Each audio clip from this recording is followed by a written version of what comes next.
Okay, now let's solve more questions from P3O Foundation examination that's specifically for chapter 1.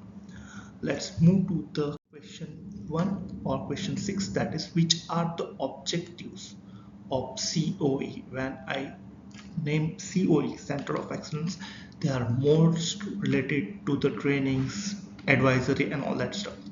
Now let's read all options carefully. The option 1 says that support definition of the portfolio change across the organization. Okay, let's read this. Provide a training and skills transfer to PPM maturity in defined standards. Okay, option C, support the delivery of a specific change initiative being delivered by the program. Now, and the last option says support the delivery of portfolio change and geographical region. Now, when there is a definition of the portfolio change across the organization, that is related to your portfolio office. Now, there is a delivery of specific change initiative across the specific program, that is a task of your program office.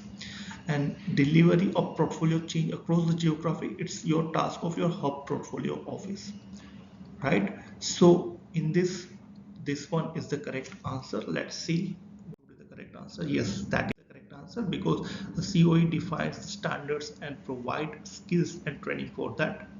Okay, next question, which is not included within the definition of the portfolio management? Now here try to recall, not is something which they wanted to check how cautious you are to answer that. Sometimes you know the answer, but because you are misreading the question because of the psychological pressure, sometimes you ended up answering the wrong answer. Option 1 said achieving outcomes, option 2 says planning a project, option C monitoring a project and motivating a team. Now all these are something what we do in the project management, right? So that's the correct answer. Achieving outcomes, sometimes people are saying that yes, that's also we are doing, but now achieving outcomes is something which you are doing as your program task. So your program level we are managing the outcomes, but at project level we are concerned at achieving the output only. So all that we are doing at project level and in a project management, but outcomes or benefits, it's related to your program or a portfolio level things. So that's why it's not the correct answer. So this option A seems to be correct. So a program management is the coordinated organization of dossier and project transformative activity to achieve the outcome. So that is your program stuff. Now, what does PPM stand for? Now, this is again a standard definition. PPM, it's program, project, program and portfolio matrix. So let's understand project, program and portfolio matrix, portfolio, program and project maturity, people, process and product management, including value and risk, portfolio, program and project management, including value and risk. So that seems to be the correct answer.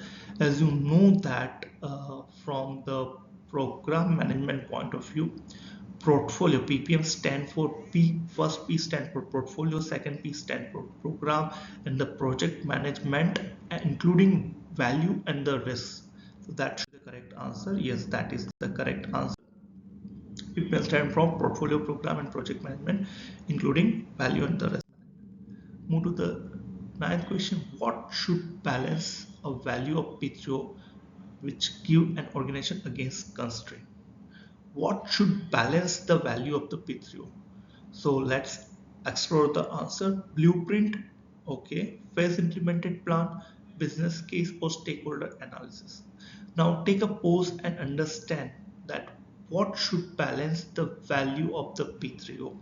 So whenever there is something which is related to the value or something which is related to the benefit, it's all related to the business case.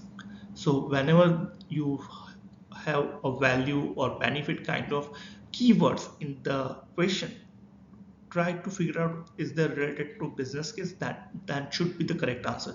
This is the easiest way to focus on the correct answer. Okay, so these are the keywords. If you remember these keywords, that easily find out the correct answer. So that should be the correct answer. Let's explore. Yes, that is the correct answer. Why? Because when evaluating the benefit of the business case, consideration should be given to the constraint, which may be constraint of the P3O capability being achieved or not. So that is the correct answer. Question number 10 says, why should rules related to escalation of the risk be agreed in the P3O model with multiple offices? So why we need to escalate? That is the question that wanted to understand from the P3O model. So that allow every decision to be made at the organization portfolio level.